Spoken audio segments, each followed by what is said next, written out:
Basic Econometrics. In the previous video, we talked about the population and the random sample. In this video, I'm going to further investigate the close link between the random sample and the population. In particular, I'm going to look at estimation. Estimation is the process of using data from a random sample to learn about a feature of the population. Suppose that our description of the population contains a random variable y. In our exam scores example, y gives the distribution of exam scores. A feature of the population that may be of interest is the expectation of y. The expectation of y gives the average exam score in the population of all econometric students. Alternatively, we can interpret the expectation of y as a prediction. It is the best prediction for the exam score of a student that we draw at random from the population of all econometric students. While the expectation is defined on the population level, we can compute something that is very similar on the sample level. It is called the sample average.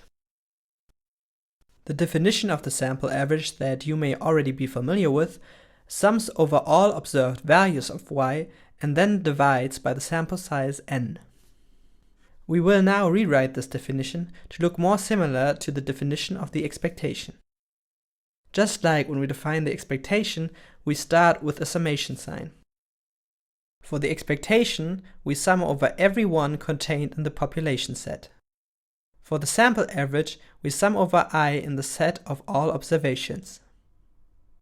For the expectation, we take y of population element omega.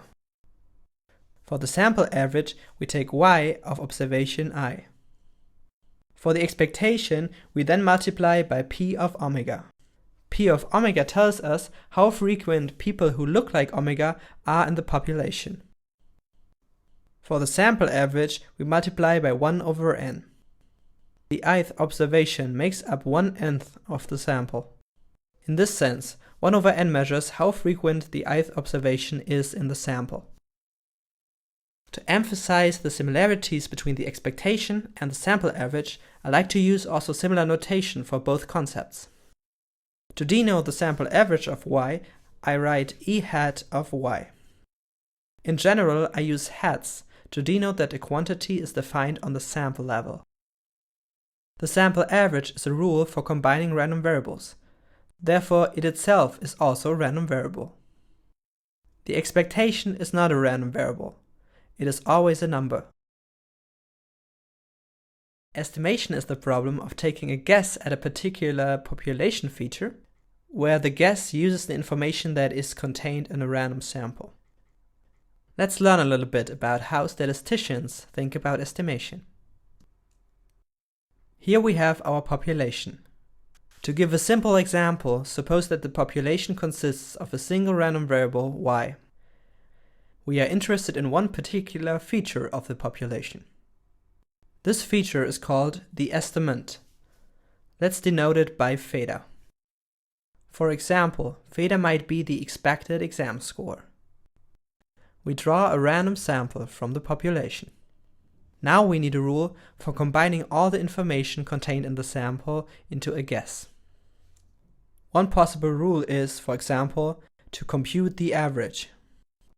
By applying the rule to the random sample, we get the estimator.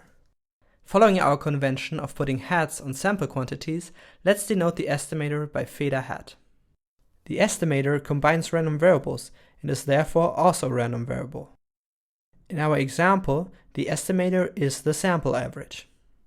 Once we draw the sample, all uncertainty is resolved. Evaluating the estimator at the realized sample gives us the estimate.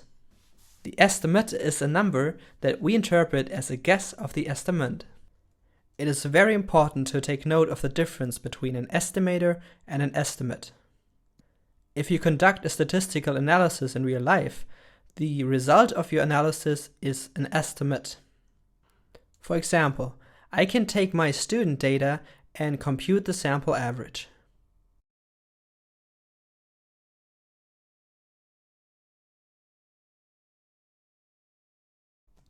As I always do in the case of estimates, I get a number. Here, 60.74. The problem with estimates is that we never know whether they are good. Is 60.74 a good guess of the population expectation? We have no way of knowing. This is why the concept of an estimator is so important. We can think of an estimator as giving us the idea of our estimation strategy. The definition of an estimator summarizes how we collect the data from the population and how we combine the data to compute an estimate. For estimators, we can determine whether they are good or bad. When we say someone is using a good estimator, we mean that they use a sensible estimation strategy. The way in which they collect data and combine it into estimates is sound. A good estimator will tend to give good estimates. However, due to the randomness of the sample, even a good estimator will sometimes give estimates that are really off. It is too much to ask for estimates that are always precise. Imprecise estimates are the price that we have to pay if we want to learn about a potentially vast population using a relatively small sample. An integral part of defining an estimator is describing the rule it uses to combine the data in a sample into an estimate. How do you come up with such a rule? Here we are going to explore one strategy. It is called the method of moments. We can apply the method of moments if we can define our estimate in terms of expectations of population random variables. Expectations are sometimes called moments. Let's continue using our exam score example.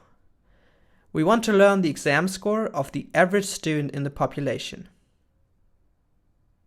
Clearly, the expected exam score is an expectation and the method of moments is applicable.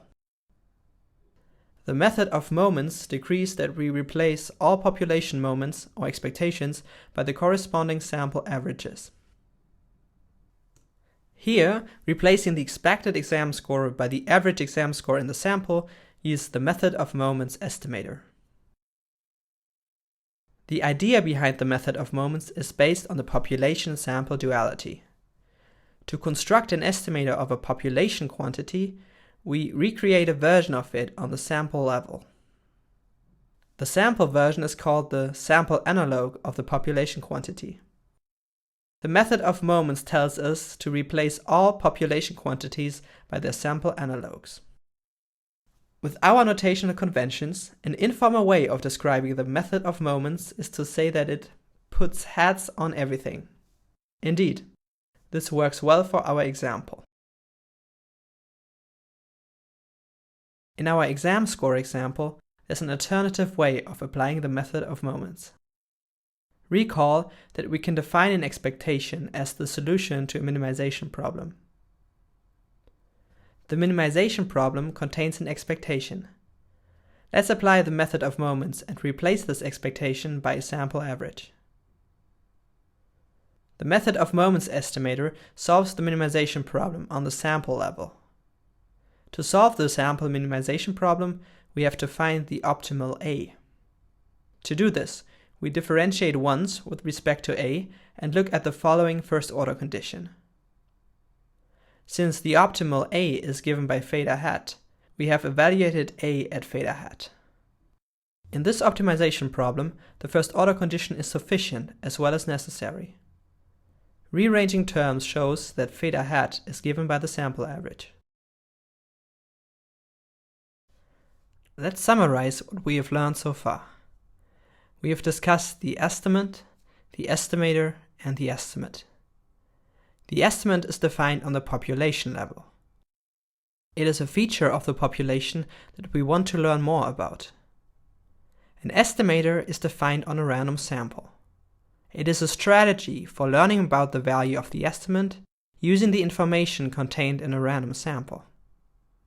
An estimate is an estimator observed on a particular realized sample.